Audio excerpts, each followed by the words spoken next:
अच्छा, आनंद जग्गी जी ने बड़ी शिकायत कर दी है कि मैं इनका सवाल जो है वो इग्नोर करता रहता हूँ। 6 बार थे। ओह! अगर ऐसा सही में हो गया है तो फिर बहुत-बहुत सॉरी, लेकिन ऐसा कुछ जानबूझ करके नहीं हुआ है। ऐसा बिल्कुल मत सोचिएगा कि मुझे आपका नाम याद रहता है और मैं ख़ास करके आपके नाम को अलग करके रख देता हूँ कि नहीं, इनका सवाल नहीं लेना है, ऐसा कुछ नहीं होता है। संयोग होगा, छूट गया होगा, मानता हूँ, लेकिन ऐसा नहीं है कि बस जानबूझ करके आपको अवॉइड करना है इसलिए आपका सवाल नहीं लेना है। अच्छा ख़ैर, सवाल क्या है इनका, ज्योतिष स्ट्रक्चर के बारे में है। अच्छी खासी मात्रा में 65,000 शेयर इनके पास हैं और 1860 का इनका भाव है। तो short to medium term Anand ji हैं दिल्ली से ही। बताइए क्या करना चाहिए इनको?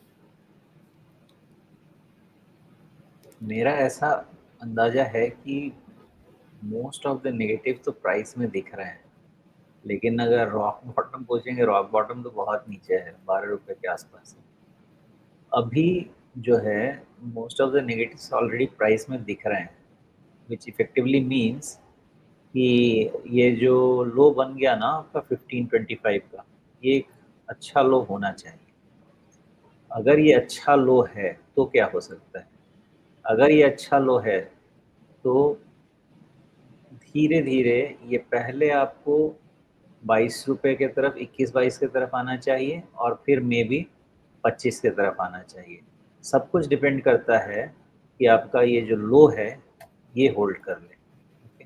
बाकी सारा डीएमए, सीएमए अभी भूल जाइए, उसकी एनालिसिस करने की कोई ज़रूरत नहीं है। ये जैसे पैटर्न बनते हैं ना, ये इर्रेस्पेक्टिव ऑफ फंडामेंटल्स जो भी हैं ये आपके वहाँ पहुँचा देते हैं।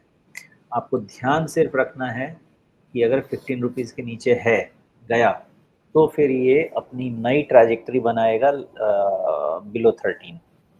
तो 15 रुपए की चीज़ अगर बिलो 13 मतलब हो गया, गया 20-25%। जी।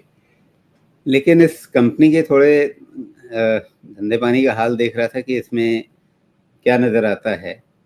तो अ, यहाँ पर ये लगता है कि कोरोना के इम्पैक्ट के बाद इनको काफ़ी मुश्किल हुई है उभरने में और प्री कोरोना लेवल्स पर जाने में इन्हें काफ़ी दिक्कत हो रही है। लेकिन उससे काफ़ी पहले ही कुछ तो हुआ है इसमें कि एकदम से जो कंपनी 3,000-3,500 करोड़ रुपए तक के सेल्स करती थी, वो सीधे मार्च 2018 वाले साल में ही 18 में ही एकदम से घट कर के 1/10 रह गई थी। ये इसका सेल्स का आंकड़ा, ये कैसे क्या मामला है? ये कुछ समझ में नहीं आ रहा है। मुझे नहीं पता है कंपनी, मैंने कभी ट्रैक नहीं किया है इसको, तो मुझे उसका आइडिया जी। नहीं रहेगा।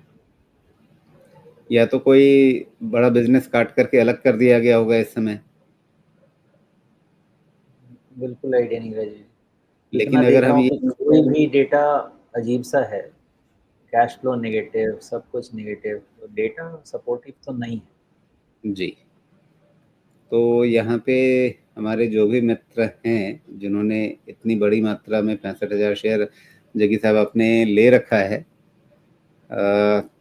थोड़ा-सा आप इस कंपनी के बारे में ठीक से देखने समझने का प्रयास कीजिए, शॉर्ट टू मीडियम टर्म। एकदम 2 मिनट में तो देख कर के सोमेश जी भी कुछ नहीं बता पा रहे हैं कि ये जो अजीब-सी चीज़ें दिख रही हैं, वो क्यों हैं, कैसे हैं?